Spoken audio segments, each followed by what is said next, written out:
तो हेलो दोस्तों, कैसे हो आप सभी लोग। स्वागत है आप सभी का वापस से आपके अपने चैनल कॉमर्स मेंटी पे। तो आज हम आपको बताने जा रहे हैं कि पिग, वैसे तो मालूम ही नहीं है पिग और पैग में फ़र्क क्या है, इससे क्या समझना। सॉरी दोस्तों, मैं आपको कह रहा हूँ पैग रेशियो के बारे में। तो ये क्या होता है जानेंगे इस वीडियो में, तो बन रहिएगा एंड तक ताकि आपको पैग रेशियो का पूरा कॉन्सेप्ट क्लियरली समझ में आ जाए। तो चलिए शुरू करते हैं। तो दोस्तों, पैग रेशियो एक्चुअल में इसकी अगर आप फुल फॉर्म जानेंगे तो ये होगा P मतलब प्राइस, E मतलब अर्निंग और G मतलब होगा ग्रोथ रेट। तो ये एक ऐसा रेशियो है जो कि आपको price to earning to growth ratio बताए। अब इसका मतलब क्या है, देखिए आपने PE रेशियो के बारे में सुना होगा। ये होता है प्राइस टू अर्निंग रेशियो। ये बता देता है कि कंपनी की वैल्यू आप जिसमें खरीद रहे हैं महंगी है या सस्ती है कॉम्पिटिटर्स के हिसाब से। तो जिसका पीई कम होगा वो सस्ती होगी, जिसका पीई ज़्यादा होगा वो महंगी होगी, क्योंकि उसका प्राइस ज़्यादा है, अर्निंग बहुत कम है। लेकिन प्राइस और अर्निंग रेशियो से आप डिटेल में ही जा पाएंगे। क्या पता वो कंपनी ग्रो कर रही हो, अभी उसकी अर्निंग कम हो, लेकिन उसका क्या पता प्राइस फ्यूचर में बढ़ सकता है। तो उसके लिए बनाया गया पैग रेशियो। तो पैग रेशियो में हम प्राइस टू अर्निंग डिवाइड करते हैं ग्रोथ रेट से। मान लो अगर कोई कंपनी तेजी से ग्रो हो रही है तो उसका हम एक्चुअल में सही रेट पता लगा पाएंगे। यदि मान लो कि रिलायंस कंपनी का शेयर 10,000 रुपये का है, ठीक है, और उस पर 100 रुपये की अर्निंग होती है और उस कंपनी का ग्रोथ रेट चल रहा है 30% का, तो यहाँ पे जो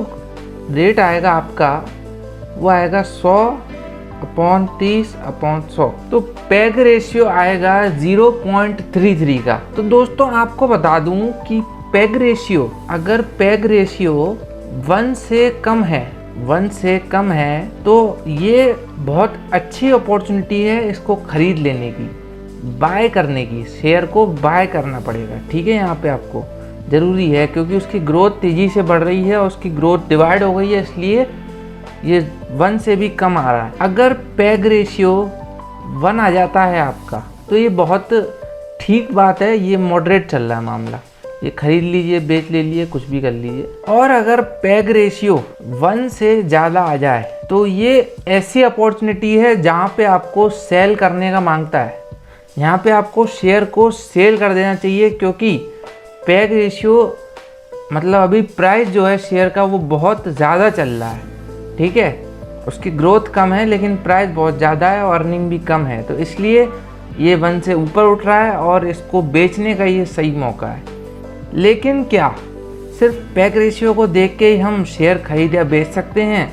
तो ऐसा नहीं है, इसकी भी कुछ लिमिटेशन है, वो भी आप सुन लीजिए क्या क्या है। तो मैं अब लिमिटेशन लिखने जा रहा हूँ इस रेशियो की। तो दोस्तों पहली लिमिटेशन है कि ये फ्यूचर फोरकास्टिंग करता है। अगर फ्यूचर की फोरकास्टिंग कर रहा है तो ये कतई फिक्स नहीं है। फ्यूचर में क्या होगा किसी को नहीं मालूम, लेकिन अंदाजा लग रहा है सिर्फ इसमें, क्योंकि पूरी दुनिया अंदाजे से ही चल रही है। फ्यूचर में क्या होगा किसको मालूम, लेकिन आप पढ़ाई करते हैं, प्लान करते हैं, फ्यूचर की तो करते हैं, लेकिन क्या पता बाद में दुनिया ख़त्म हो जाए, क्या पता आप मर जाएं, क्या पता कुछ हो जाए, क्या पता कुछ हो जाए, कुछ पता नहीं, लेकिन प्लानिंग करना ज़रूरी होती है। तो ये इसकी एक लिमिटेशन है, फ्यूचर फोरकास्टिंग जो है वो अनसर्टेन रहती है। दोस्तों दूसरी है इसकी फास्ट ग्रोथ। जो ये दिखा रहा है वो ज़रूरी नहीं है कि बाद में सेम ही रहे, क्या पता आगे जाके ग्रोथ उसकी कम हो जाए, क्या पता अगर सेम रहेगी ग्रोथ तभी ये पैग रेशियो काम का है, वरना तो ये इसकी लिमिटेशन बन जाती है। तो ये भी एक तरीके से फ्यूचर की चीज़ है। अगर फ्यूचर को आप लेंगे कंसिडरेशन में तो आपको थोड़ा रिस्क तो झेलना ही पड़ेगा, ठीक है। पैग रेशियो में डिविडेंड नहीं कंसिडर होता है। जब हम price to earning to growth ratio की बात करते हैं तो इसमें डिविडेंड को हम नहीं इंक्लूड करते हैं। अगर कंपनी डिविडेंड अच्छा दे रही है तो क्या पता ये पैग रेशियो काम ना आए, ठीक है।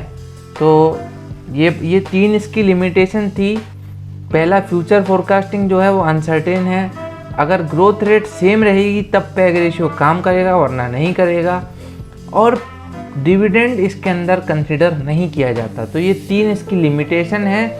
अगर आप पैग रेशियो से शेयर खरीदना चाह रहे हैं तो इन 3 लिमिटेशन को भी कंसिडरेशन में लीजिए, वरना आपका एनालिसिस बेकार हो जाएगा। तो आशा करता हूँ आपको पूरी वीडियो समझ में आई होगी, पैग रेशियो क्या होता है, उसकी लिमिटेशन क्या होती है। So thank you so much for watching. Bye bye. रटना कभी भी नहीं है, सिर्फ समझना अपने को। जय हिंद।